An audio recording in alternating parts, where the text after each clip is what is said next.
ये एस जयशंकर हैं, भारत के विदेश मंत्री। लेकिन इन दिनों पूरी दुनिया में इनका नाम ही काफी है, क्योंकि किसी भी देश में जाकर खुले मंच से उसी देश के कारनामों का उसके सामने ही पर्दाफाश करना कोई इनसे सीखे। निडर, निष्पक्ष और नपातुला बोलना इनका पैशन है और इस मामले में वो किसी को भी नहीं बख्शते। यानी कहें तो अगर कोई दुश्मन हो तो उसके घर में घुसकर उसे चेतावनी देने के अंदाज में ये बता देते हैं कि अपनी हद में रहो, नहीं तो अंजाम अच्छा नहीं होगा। जी हां, विदेश मंत्री एस जयशंकर ने पाकिस्तान के इस्लामाबाद में हुए शंघाई सहयोग संगठन यानी एससीओ की बैठक के दौरान पाकिस्तान और चीन को जिस तरह खरी खरी सुनाई वो काबिले गौर है। जैसा कि एससीओ शिखर सम्मेलन संपन्न हो चुका है और विदेश मंत्री एस जयशंकर वापस स्वदेश लौट आए हैं, लेकिन उससे पहले इस्लामाबाद में पाकिस्तान और चीनी नेताओं की मौजूदगी में विदेश मंत्री एस जयशंकर ने आतंकवाद, अलगाववाद और कट्टरवाद को लेकर जो कहा, उससे एक बार फिर उन्होंने पूरी दुनिया का ध्यान भारत की तरफ खींचा है।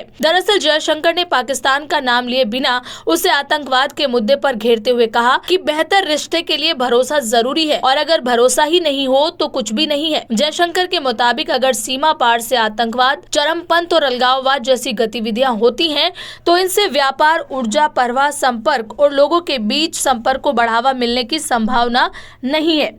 यही नहीं, चीन का भी नाम लिए बगैर जयशंकर ने कहा कि एससीओ के सदस्य देशों का सहयोग परस्पर सम्मान और संप्रभुता, समानता पर आधारित होना चाहिए और इसके लिए जरूरी है कि सभी देश क्षेत्रीय अखंडता और संप्रभुता को मान्यता दें।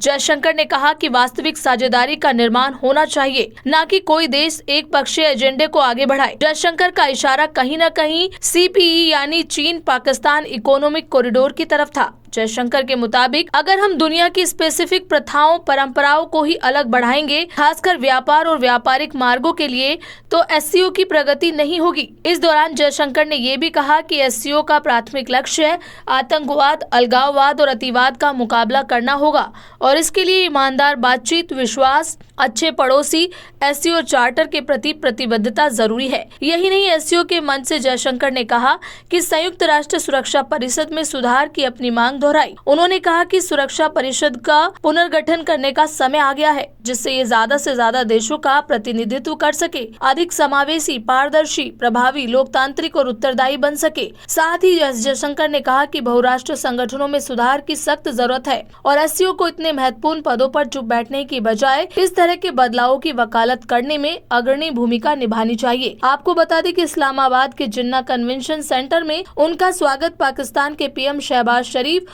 और डिप्टी पीएम इशाक डार ने किया।